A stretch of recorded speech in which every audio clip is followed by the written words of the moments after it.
बात करिले राही पहले से पुलिस डेराला साला घरे से जब बात करिले राही पहले से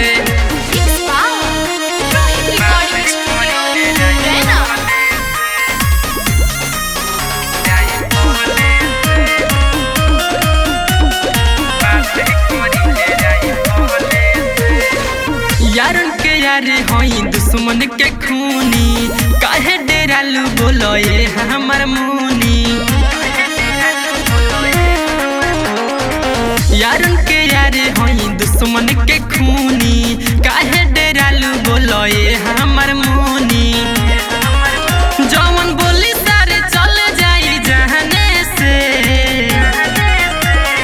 पुलिस डेराला साला घरे से जब बात करिले राई पहले से पुलिस डेराला साला घरे से जब बात करिले राई पहले से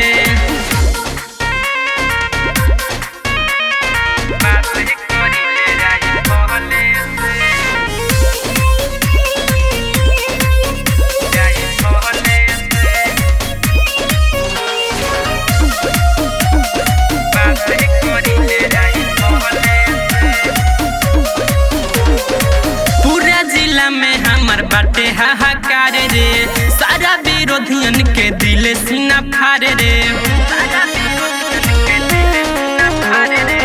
पूरा जिला में हमर बाटे हाहाकार रे सारा विरोधियन के दिल सीना फाड़ रे।